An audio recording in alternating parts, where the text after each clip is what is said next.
Namastê, Hare Krishna, Krishna Krishna, Hare Hare, Hare Rama, Rama Rama, Hare Hare. Ó energia suprema de amor divina, eleva-me, envolve-me, protege-me. Hari Bol. Bom dia, boa tarde ou boa noite, depende, né, do horário aí que você está assistindo esse vídeo. Se você não assistiu os outros vídeos anteriores, eu sugiro que você assista, porque nós estamos numa série. Começamos uma série, a análise detalhada do Srimad Bhagavad Gita, e nós estamos no comecinho, né, agora. Nós estamos aí na quarta aula, acredito que seja a quarta já, e nós estamos apenas no início, que é montando o cenário, ou seja, nós estamos contextualizando aqui para poder começar a falar realmente sobre o Bhagavad Gita. Então nós vamos cantar um pouquinho antes de começar a aula, que nós sempre fazemos, e vamos entoar o mantra para entrar no palácio da divindade, que é o Senhor Krishna. Muito bem, se você quiser pode acompanhar comigo ou simplesmente ouve.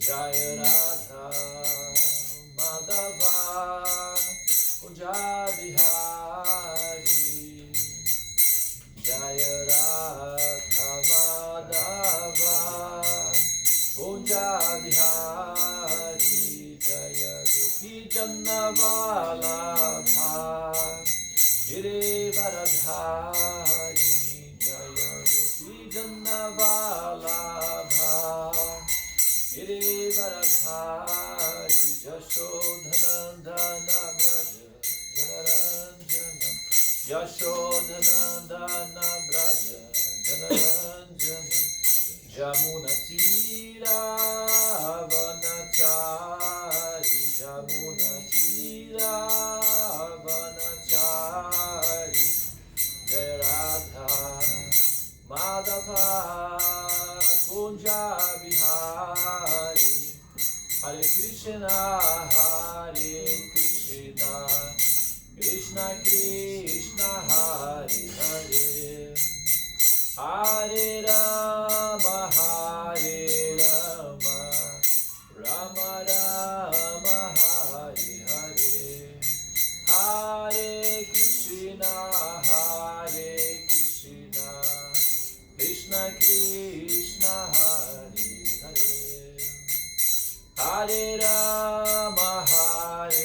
Rama, Rama Rama, Hare Hare, Hare Krishna,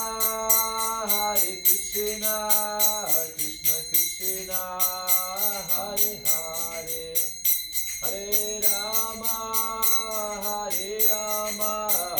Rama Rama, Hare Hare, Jaya Prabhupada,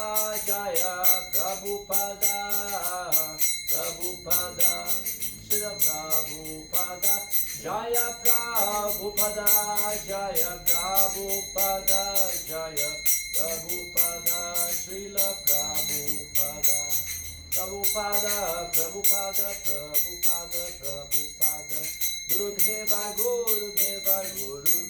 Gurudeva, Srila Prabhupada, Patita Pavana Ki Jai, Om Vishnupada, Paramahansa, Paribra, Jakacharya, Stotra Sat, Shri Srimad, Sua Divina Graça, Bhai Charam Bhaktivedanta Swami, Prabhupada Ki Jai. Todas as glórias sejam para os devotos reunidos. Todas as glórias sejam para os devotos reunidos, Hare Krishna. Todas as glórias sejam para os devotos reunidos, Hare Krishna. Todas as glórias sejam para os devotos reunidos, Hare Krishna. Todas as glórias sejam para Shri Shri Guru e Shri Gauranga, Hari Bol. Todas as glórias sejam para o Srimad Bhagavad Gita. Aqui está, nós temos, finalmente, né, a Sita Devi foi lá em São Paulo buscar, porque está ficando cada vez mais raro, né, ter o Bhagavad Gita assim, impresso. Apesar de que agora tem uma edição super linda do Bhagavad Gita que a gente vai conseguir em breve já. É uma com a capa dourada? Uma com a capa dourada, lindíssima. Ah, aquela capa Não é? Tá vindo aí, nós vamos... Tá aqui o Bhagavad Gita, né? O Bhagavad Gita, né?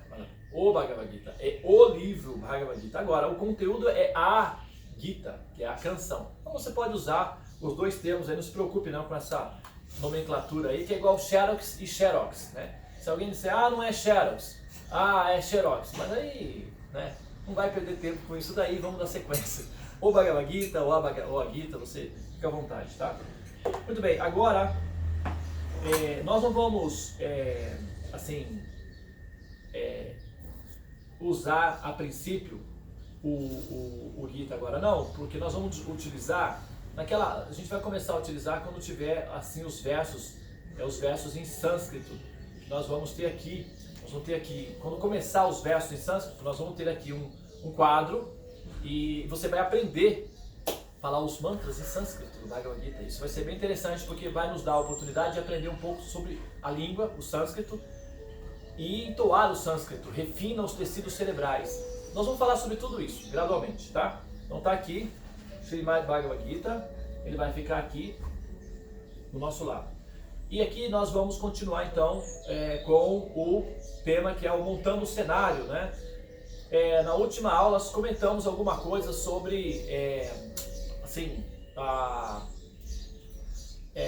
o fato de que, porque aqui apareceu Vidura, Kunti e Krishna no contexto. Então foi a primeira vez que Krishna foi mencionado no texto aqui, nessa parte aqui.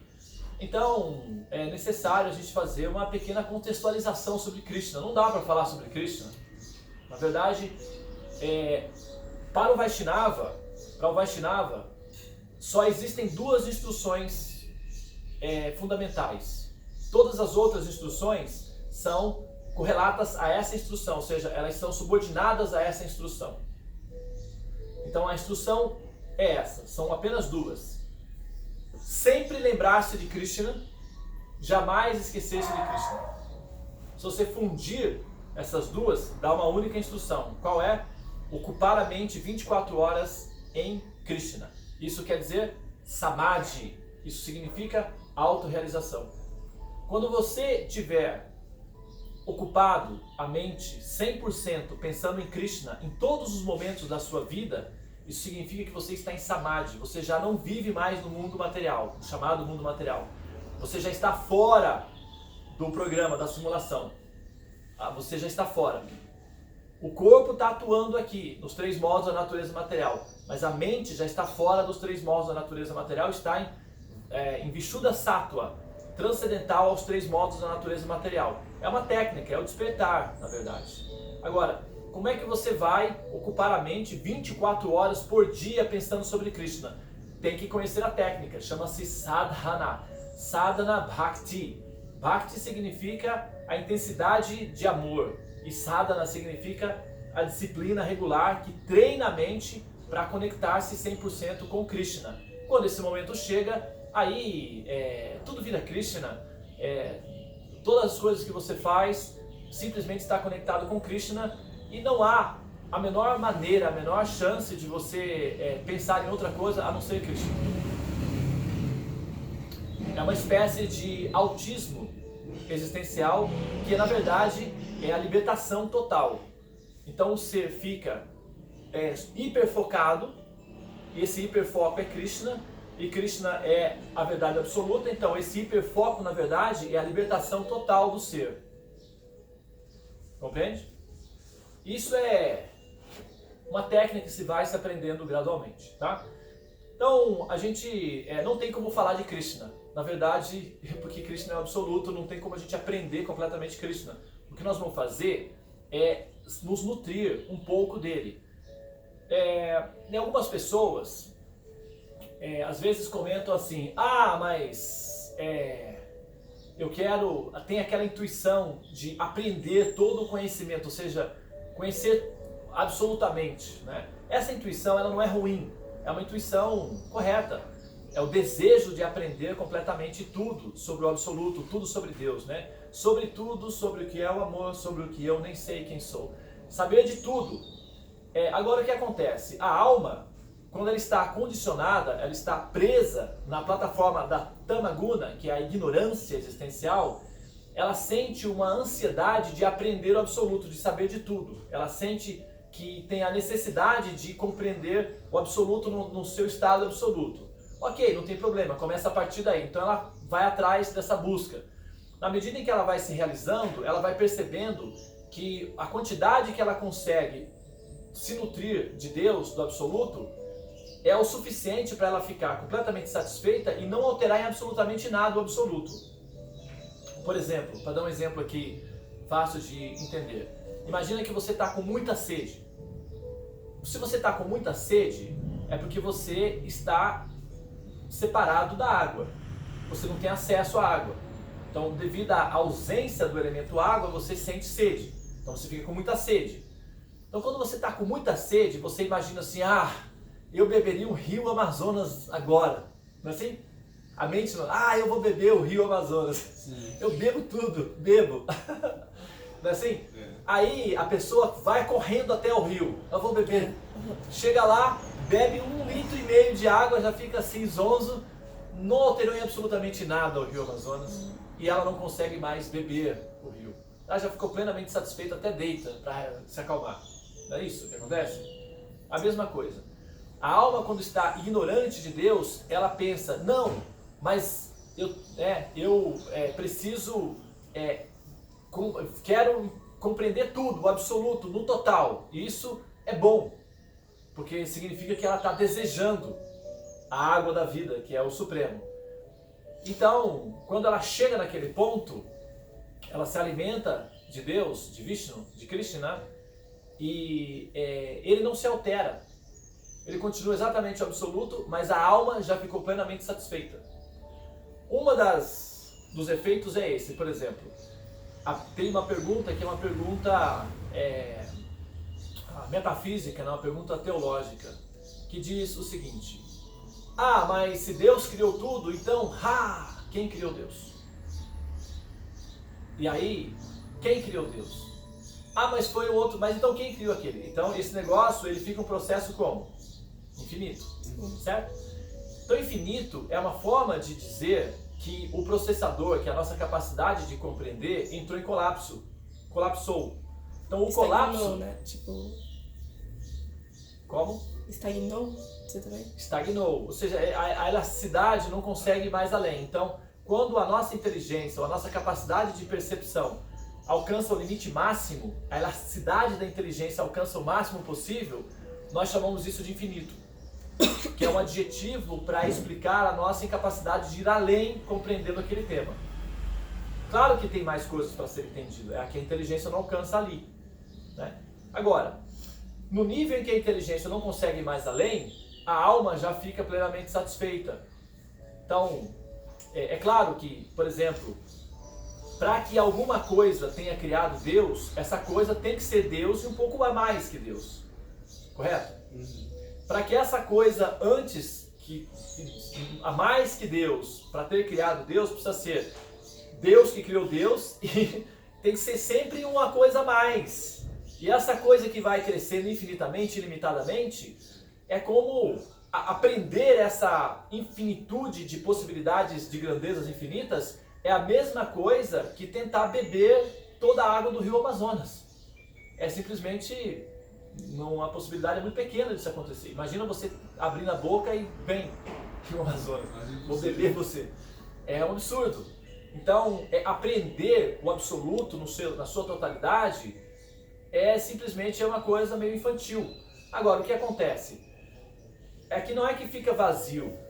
A pessoa que se aproxima do absoluto, ela sente satisfação, chama-se Tushanti, ou Tustan, que significa satisfação.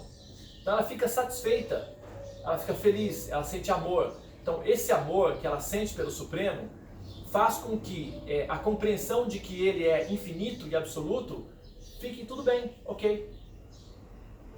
A alma fica ok, faz sentido. É como alguém, por exemplo, se alguém diz para você, você não vai conseguir beber totalmente a água do rio Amazonas. Você conjectura a possibilidade, depois de ter tomado 1,5 litro de água, e olha para o rio Amazonas, tudo bem, para mim está ok. Eu não estou em crise porque eu não sou capaz de beber todo o rio Amazonas. Para mim, estou satisfeito. É o que acontece com a alma. No início, ela tem aquela necessidade de aprender, mas se Deus criou tudo quem criou Deus, mas ela tem essa necessidade intelectual. Tá ok, não tem nada de errado com isso também. Só que na medida em que ela se aproxima, porque para você poder chegar até o anterior a Deus, primeiro você tem que chegar em Deus. Tá bom, você quer conhecer o anterior a Deus. Ok, vamos por passos. Chega primeiro em Deus, depois você vai no anterior a Ele. Qual é o problema? Só que o que acontece é que quando a alma chega em Deus é o suficiente. Entendeu? Ela fica plenamente satisfeita. E a necessidade de continuar com essa operação infinitamente passa. Né? É como alguém que diz, não, eu quero beber todo o Rio Amazonas. Ótimo, primeiro chegue até o Rio Amazonas, é a primeira etapa. Senão como é que você vai conseguir realizar a sua operação? Beleza, então vamos lá, pega um avião e vai. Chega lá, começa a beber.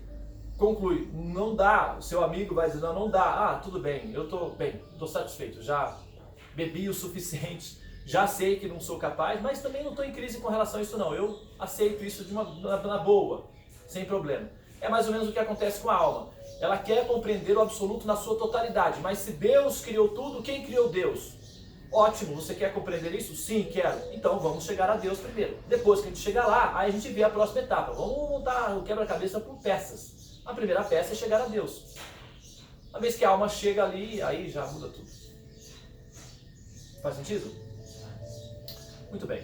Então agora nós vamos começar a falar de Krishna, a suprema personalidade de Deus, a verdade absoluta. Eu vou continuar aqui, vou ler um parágrafo a mais, né? Só para a gente dar sequência no protocolo, que o tempo está indo, né? Bom, então nós paramos no seguinte parágrafo. Ora, o Senhor Krishna,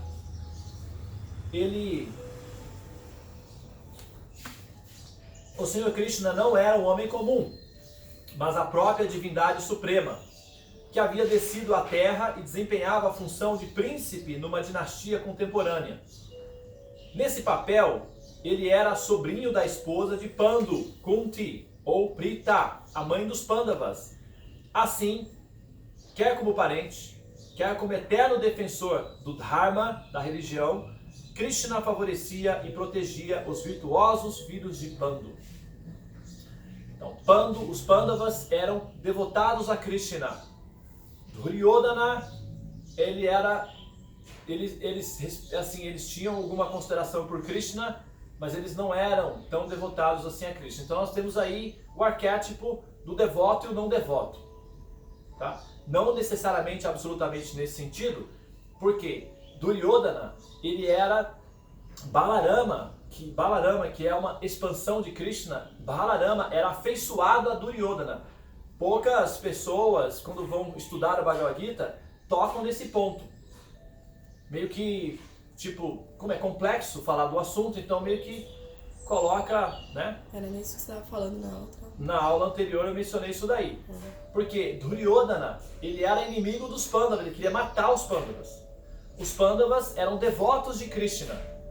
Porém, Balarama tinha uma afeição por Duryodhana. Então, isso tem que ser contextualizado, explicado. A gente vai fazer isso durante a interpretação do Bhagavad Gita. Inclusive, na hora da batalha, vai descrever todo mundo aqui. Balarama não está presente. Balarama, o passatempo de Balarama, para quem não sabe quem é Balarama, Balarama é o irmão de Krishna. Na verdade, Balarama é a expansão Vishnu, é a expansão da potência de poder de Krishna. Radharani é a expansão da potência de amor, a potência feminina de Krishna. Radharani supera Krishna. E Balarama é a expressão de poder de Krishna. Então, Balarama sempre executa passatempos acompanhado de Krishna. Então, quando Krishna tem que lutar com algum demônio, né? Balarama está lá presente para se divertir. Então, Balarama, o passatempo dele, Bala significa força. Então, o passatempo dele é mostrar a força que ele tem. E lutar com os demônios é um prazer, um dos prazeres de Balarama. Por isso que quando ele se manifesta como Vishnu, um dos passatempos mais comuns de Vishnu é lutar com os demônios. Se você ler a descrição dos avatares de Krishna, a maioria deles é lutando com demônios, que é a forma de Vishnu, a forma do poder, da potência. Já a forma feminina, que é a Radharani, são passatempos muito confidenciais e restritos, que é passatempos de amor. Então já é uma coisa bem diferente. Agora, Balarama, que tem prazer em lutar, em demonstrar a sua força, no campo de batalha de Kurukshetra não aparece no contexto. Na hora em que houve a batalha, Balarama retirou-se da batalha, deixando Krishna sozinho, preferiu não lutar contra Duryodhana. Por quê? Que mistério é esse? Por que ele tinha uma afeição por Duryodhana? Então, isso é o que a gente vai ver gradualmente, né? Então esse tema está na pauta, porque eu já vou deixar aí uma pulga atrás da orelha, até para quem já conhece o Bhagavad Gita, já para quem é estudante do Bhagavad Gita, alguns devotos Hare Krishnas que já são experientes, né, em estudar a literatura védica, até próprio Bhagavad Gita, a própria Gita, né, a canção em si. Eu vou aí, né, assim, deixar esse interrogação aí para, né, como um deverzinho de casa para investigar um pouco mais, porque um dos temas, das proposições dos textos védicos é a seguinte: a pessoa não deve evitar assuntos polêmicos, considerando isso daí um perigo, uma ofensa, uma especulação. Ela não deve fazer isso, porque assuntos polêmicos fazem o que com a mente? Fazem com que a mente fique inquieta, intrigada. Mas como? Espera, não faz sentido. Balarama é de Krishna e Duryodhana está tentando matar os devotos, e Balarama é o protetor dos devotos. E por que Balarama decide não lutar contra Duryodhana e deixa Duryodhana perseguir, tentar matar os devotos, e se retira da batalha para não se posicionar contra Duryodhana porque ele tinha uma afeição por Duryodhana? Como é isso? Que mistério é esse? Então... Mas não é porque ele não poderia derrotar Krishna? Sim, porque se Balarama assumisse a posição do lado de Duryodhana, ele teria que lutar contra Krishna. Ele não ia fazer isso? Ao mesmo tempo, se ele fica do lado de Krishna, ele teria que matar Duryodhana. Não é? Então, um dos motivos pelos quais é que Krishna prometeu não pegar em armas. Krishna prometeu durante o acordo, porque as batalhas eram todas feitas com acordos. E Krishna entrou na batalha, mas Krishna disse, para não ficar desequilibrado, porque se eu for pegar em armas, aí vai ser tipo um leão brigando com um ratinho, não vai dar nem graça. Eu não vou pegar em armas, eu vou ficar como quadrigário de Arjuna, só vou dirigir a carroça, prometo, não pego em armas. Só que Balarama não fez essa promessa. Balarama poderia pegar em armas. Então, se Balarama pegasse em armas do lado de Duryodhana, ele teria que jogar armas contra Krishna. Ele não ia fazer isso. E se Balarama pegasse em armas e fosse jogar contra o lado de Duryodhana, ia acabar com tudo rapidamente, não ia ser desigual. Esse é um dos motivos pelos quais Balarama não participou da batalha. Porém, Balarama também poderia dizer, tudo bem, eu também não vou pegar em armas. Se Krishna não vai pegar em armas, eu também não pego. Vou participar, mas não vou pegar em armas. Ele poderia ter falado isso também, mas ele não falou, ele tomou outra atitude, ele saiu, se retirou, foi para a floresta. Então, aí já é outra explicação. Mas uma das explicações é essa, que se Balarama, como Krishna, não ia pegar em armas na batalha, se Balarama pegasse, ia ficar totalmente desequilibrado a luta em si. Então, essa é uma explicação técnica, mas tem uma explicação metafísica por detrás dessa atitude de Balarama, que seria o equivalente, semelhante a um mistério, né, que é o que nós vamos mencionar aí mais pra frente, tá bom? Não vou falar isso agora, porque senão eu vou entrar aqui no tema, né? Vou fugir um pouco do tema aqui. Mas Krishna, ele é a suprema verdade absoluta. Krishnastu Bhagavan Swayam. Krishna é a origem de tudo. A partir de Krishna, todas as manifestações se dão. Aí volta aquela pergunta, mas então, da onde que surgiu Krishna? Ótimo, você quer saber disso? Quero. Então primeiro chegue a Krishna. Depois que você chegar em Krishna, conseguir a audiência dele, daí pode não adianta você ficar lá de baixo tentando, né? Primeiro você tem que chegar em algum lugar, né? Depois tentar outra etapa. Entendeu? O quebra-cabeça tem que montar por etapas, senão não adianta, né? Dar um passo maior do que a perna, não cumprir as etapas. Então vamos ficar no básico, vamos primeiro chegar a Krishna. Então Krishna, ele é a fonte original de todas as expansões, Deus. Né? Ele é a suprema personalidade de Deus.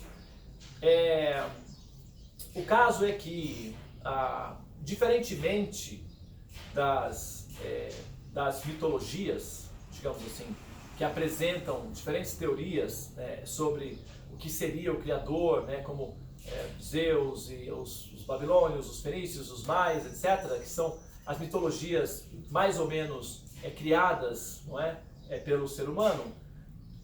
Os Vedas e o conhecimento védico e a revelação védica, primeiro, o sânscrito, que é a língua onde os Vedas se manifestam, é a primeira língua da humanidade, é a língua mais antiga do mundo.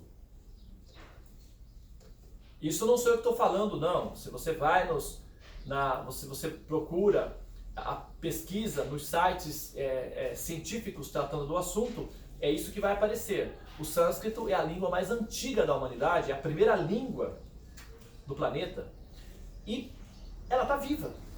Não é uma língua morta, ela ainda é falada no planeta. E é a língua mais bem adaptada para o tipo de ciência que nós temos atualmente, que é a ciência quântica. Inclusive, alguns computadores processam muito mais perfeitamente utilizando o sânscrito do que as línguas convencionais. Se todas as línguas que foram criadas pelo homem como parte da interação da cultura fossem colocadas juntas num único local e o sânscrito do lado, essas línguas se dissolveriam, permaneceria apenas o sânscrito. Na história da humanidade, de todos os movimentos que houveram de dissolução, de dissolução, de reestruturação, de decomposição, em todo o histórico da humanidade, a única língua que permaneceu intacta e sobreviveu é o sânscrito. É a primeira e a única. Que permaneceu. Então, peraí, daí por aí você já vê. Só por aí, por esse simples detalhe, já dá para mais ou menos ter uma ideia do que nós estamos lidando. Que não é uma coisa humana.